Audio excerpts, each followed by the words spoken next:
Hello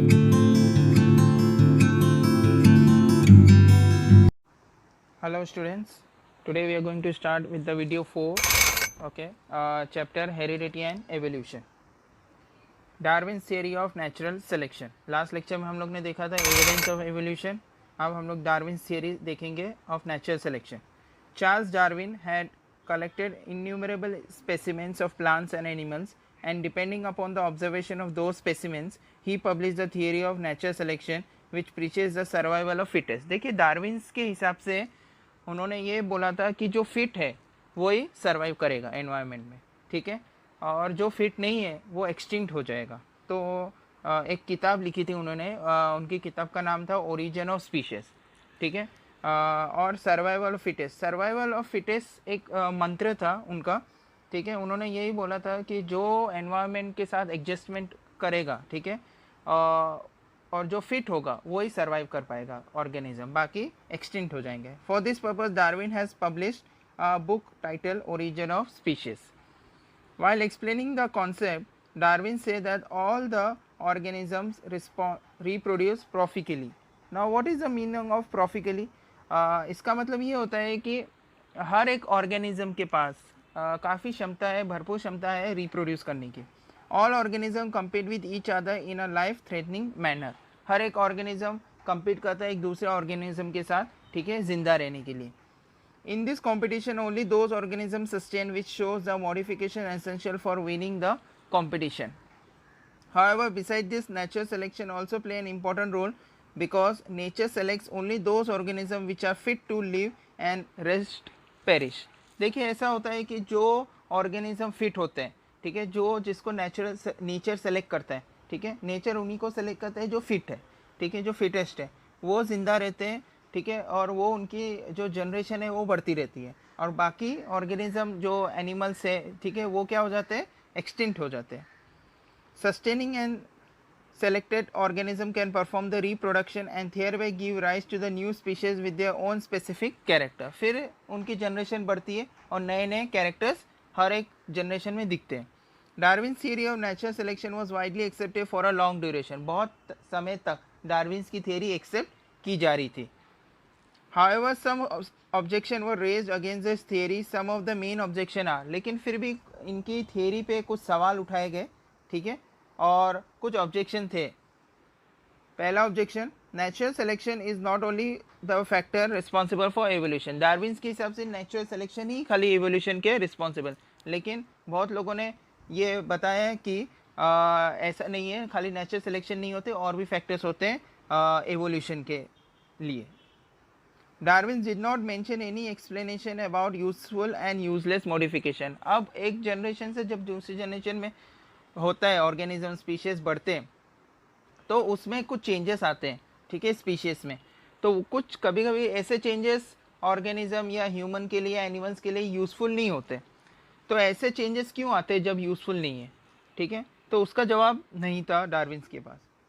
there is no explanation about slow changes and abrupt changes. देखिए evolution जब होता है बहुत स्लोली एंड स्टेडीली होता है, लेकिन कभी कभी एवोल्यूशन फास्ट भी होता है, ठीक है. उनका जवाब डार्विन्स के पास नहीं था. ऐसा क्यों? Irrespective of all this objection, Darwin's works on evolution has been a milestone. फिर भी डार्विन्स थियरी मानी जाती है इसके बावजूद, इसके ऑब्जेक्शन के बावजूद भी. Introduction to scientist. Charles Robert Darwin 1809 to 1882.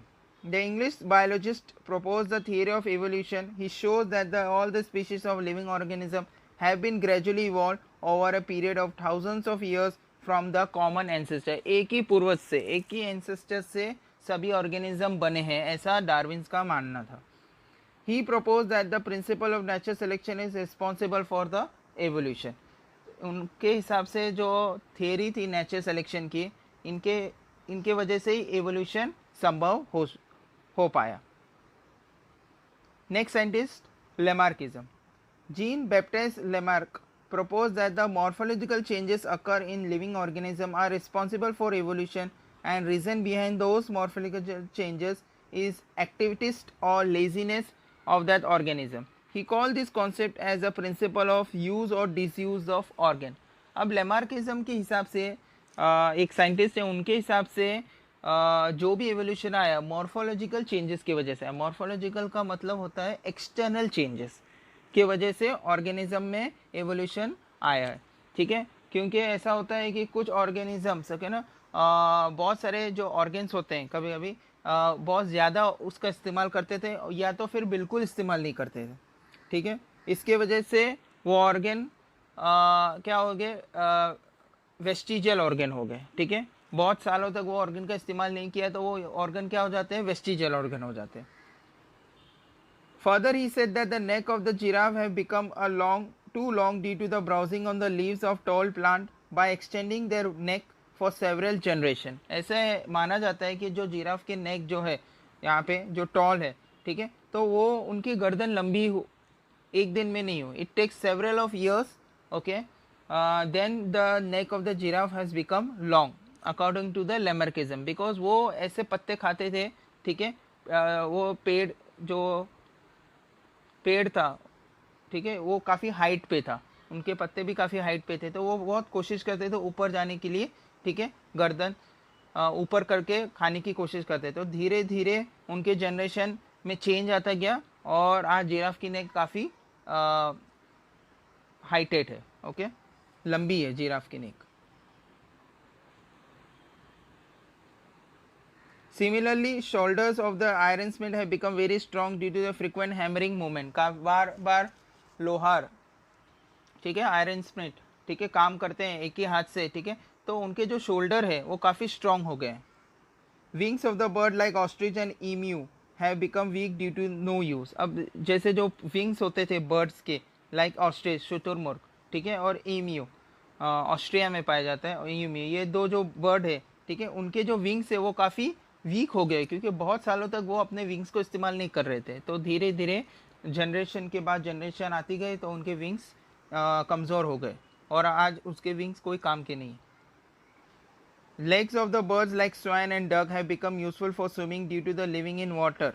और जो स्वैन और जो डक होते हैं, ठीक है, जो पानी में ही रहते हैं, तो उनके जो पाँव हैं, ओके, वो यूजफुल हो गए स्विमिंग करने के लिए। And snakes have lost their legs by modification in the body for burrowing the habit. अब जो स्नेक्स के जो पाँव थे पहले, ठीक है, लेकिन वो पाँव इस्तेमाल नहीं कर पा रहे थे और धीरे धीरे धीरे वो पाँव नहीं रहे स्नेक की जनरेशन में, ठीक है, क्योंकि स्नेक को आदत है बिल में रहने की, बोरोइंग करने की, ठीक है, तो उनके पाँव का इस्तेमाल ना करने के कारण आज उनकी जनरेशन में they don't have a legs. All these examples are the type of acquired character and the transfer from one to other generation.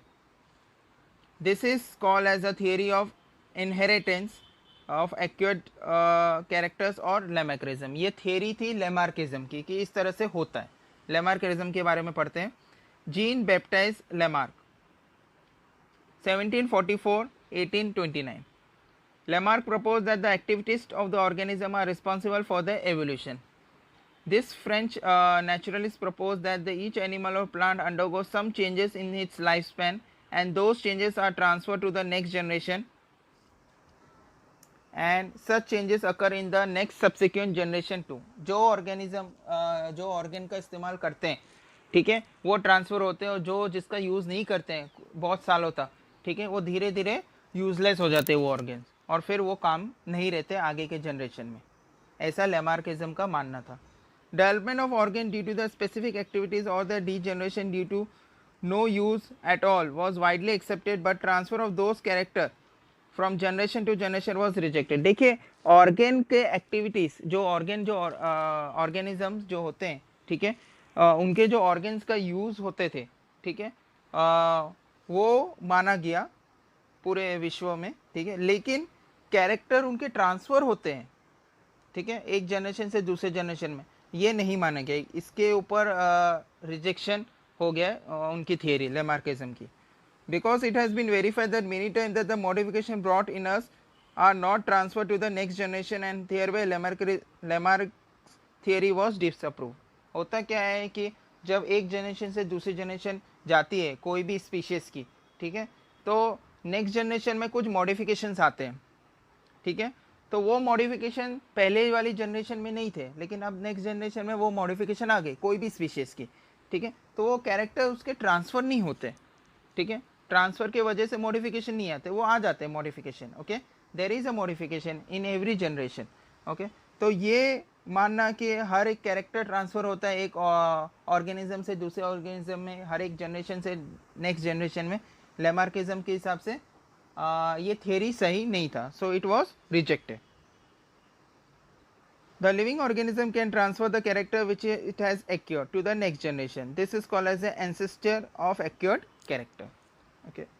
Now next, speciation. Formation of new species of plants and animal is the effect of evolution. Evolution आता है because of new species. जैसे जैसे evolution आ रहा है, ठीक है, नए नए species of plants और animals भी आ रहे हैं। ओके, इसे ही बोलते हैं evolution. Species is a group of organism that can produce a fertile individual through the natural reproduction. Each species grow in a specific geographical condition. हर एक species को grow करने के लिए एक particular condition चाहिए। Okay, their food, habit, reproductive ability and period is different. सबकी जो खाने पीने की आदत है, रहने की आदत है, reproduce की करने की आदत है, सबकी organism की सभी species की अलग अलग होती है। However, genetic variation is responsible for the formation of new species from earlier one. Besides, geographical and reproductive changes are also responsible. खाली जीन्स रिस्पॉन्सिबल नहीं है genetic result, condition, climatical condition भी रिस्पॉन्सिबल है स्पीशीज की एक generation से दूसरी generation में जाने के लिए। सिमिलरली जोग्राफिकल और reproductive isolation can also lead to the species. Human evolution. The biodiversity that is known today has been said to be in form very simple unicellular organism due to evolution. हमारे शुरुआत हुई थी unicellular organism से, जो कि हम लोग ने पहले भी पढ़ा था, ओके, सिंगल सेल से, और बाद में धीरे धीरे today we are develop with the multi cellular. In this evolution origin of human evolution can be shown as per the picture given below. आप देख सकते हैं ये वाला जो पिक्चर है जो नीचे दिया है, यहाँ से शुरुआत हुई थी, ठीक है, और क्रो-मैग्नन मीन्स क्रो-मैग्नन, फिर निएंडरथल मैन आगे आएगा अभी आपको, ठीक है. Today we are modern man, okay, इस तरह से डेवलप्ड हुआ था, इसको हम लोग समझेंगे. In this evolution, origin of human evolution can be shown as the picture given below. Last dinosaur disappeared approximately 7 crore years ago. 7 crore साल पहले डायनासोर डिसअपियर हो चुके थे. At that time, monkey-like animals are said to be evolved from some ancestor who were more or less similar to the modern lemurs. Lemurs means it is kind of a monkey only. Tail of this monkey-like animal of Africa is said to be disappear about 4 crore years ago. जो ये monkey की tell थी जो Africa में पाए जाते थे, उनकी जो पूंछ थी, जो टेल थी, वो डिसअपियर हो गई थी, गायब हो चुकी थी 4 करोड़ साल पहले. They develop due to the enlargement in brain. There hands were also improved and thus ape like animal were evolve. ठीक है, फिर धीरे धीरे उनके जो हाथ है उसमें भी इम्प्रूवमेंट आने लगे. देखिए ऐसा होता है कि एक तो मंकी के हैंड और एक ह्यूमन के हैंड, उसमें उंगली के अलावा जो थंब होता है, ठीक है, तो जो थंब है, अंगूठा, वो उंगली को टच कर सकते हैं. And this is possible only in the monkey and human. So this was the milestone which was developed. They developed due to the enlargement in brain and their hands were improved and thus ape-like animal were evolved. Meanwhile, this ape-like animal reached in the South and Northeast Asia and finally evolved in the gibbon and orangoutan. Okay, this is also a kind of a monkey. देखिए ऐसा होता है कि दो continent में ज़्यादा ये development हुआ. ओके, एक तो अफ्रीका और एक एशिया. अफ्रीका में आप पाएंगे गोरिल्ला चिंपैंजी, ओके, उनकी स्पीशीज मंकी की, और एशिया में पाएंगे गिबन और ऑर्गेन्यूटन, ये मंकी की स्पीशीज आप पाएंगे. Remaining ape like animal stayed in Africa and from them gorilla and chimpanzee evolve about 2.5 crore of years ago. Evolution of some of the 2 crore year old species of apes seem to be occur in different way. They had to use their hand more for eating food and other work. धीरे धीरे जो 4 पाँव पे चलने लगे थे, ठीक है, अब 2 पाँव पे चलने लगे, और उनके जो 2 आगे के हाथ थे वो फ्री हो चुके थे ताकि वो काम कर सके. अब देखिए यहाँ पे आपको ये पूरा एक चार्ट दिया है, ओके, तो यहाँ पे दिया है जैसे एंशिएंट एनिमल्स लाइक लेमूर्स, ओके, जो एकदम ऑलमोस्ट मंकी की जैसे लगेंगे, जो कि 7 करोड़ ईयर्स पहले थे. फिर इसके बाद नेक्स्ट स्टेज आया, इसे बोलते हैं Aegyptopithecus. That is about 4 crore years ago. Okay, फिर धीरे से थोड़ा और डेवलप होने लगे। फिर next Dryopithecus that is 2.5 crore years ago. Okay, फिर और डेवलप्ड होने लगे, इस तरह से डेवलप्ड हो रहा है। Okay, next Ramapithecus that is 1 crore years ago, and then Australopithecus that is 40 lakhs years ago. Next skilled human that is 20 lakhs years। इसमें skilled आने लगे, skill कुछ काम करने लगे, human जैसे बनने लगे वो, और skill वाला कुछ काम करने लगे। ठीक है, जैसे लकड़ियाँ काटना, ठीक है, इस तरह से कुछ काम करने लगे। ठीक है, मैन विथ इरेक्ट पोस्चर, यहाँ पे जो झुक के चल रहे थे, लेकिन ये एज में, ठीक है, about 1.5 lakhs years ago. Okay, we'll continue. Then at the last we got a Cro-Magnon man. Okay, that is about 0.5 lakhs years ago. In this the size of the brain start increasing. Okay, that we'll see in the next page. It is given. Those have started to live on the hand as the forest started to decline due to the dry environment. Their lemur bones developed in such a way that they started to stand in a erect posture in a grassland, and thereby their hands become available for use any time. धीरे धीरे उनके जो चार पाँव पे चलते थे, ठीक है, फिर आगे के दो जो उनके हाथ थे वो धीरे धीरे क्या होने लगे, फ्री होने लगे, और वो दो पाँव पे चलने लगे, और इसके वजह से उनके जो दो आगे के हाथ थे वो काम करने के लिए, दूसरे काम करने के लिए इस्तेमाल कर सकते थे।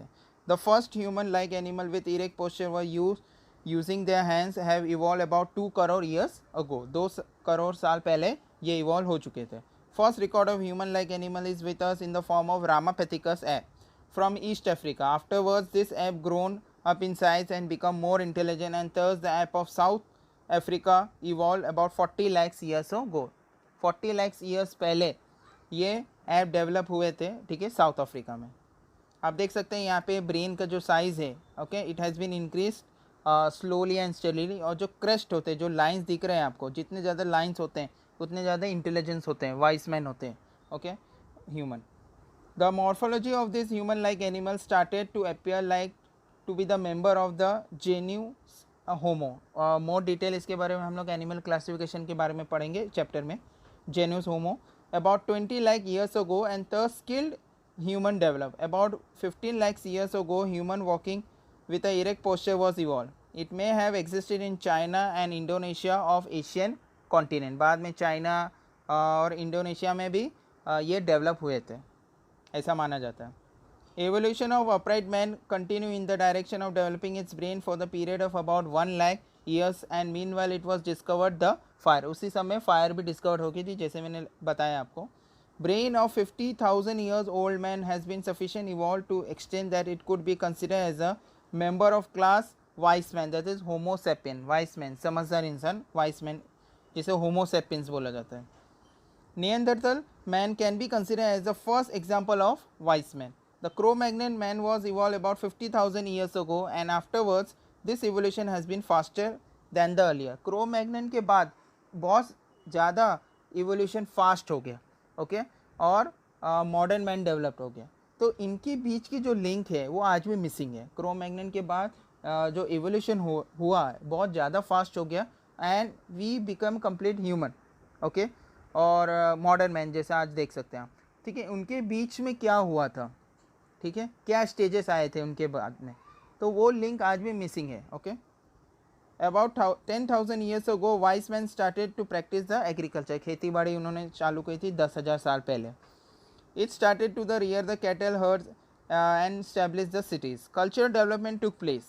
कल्चर की शुरुआत हुई थी। Art of writing was invented about 5,000 years ago. 5,000 साल पहले लिखने की शुरुआत हुई थी। And thus the history has been started.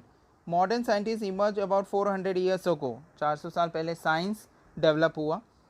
An industrial society was established about 200 years ago, and now it have reached at this stage, and still we are searching the details of root of human ancestor। देखिए इतना develop होने के बाद भी आज भी हम लोग ह्यूमन एंसेस्टर्स की शुरुआत कहाँ से हुई थी उसकी खोज कर रहे हैं। Okay, so that's it in this video. Okay, see this video again properly, okay, and in next video we'll start with the new chapter. Okay, thank you so much.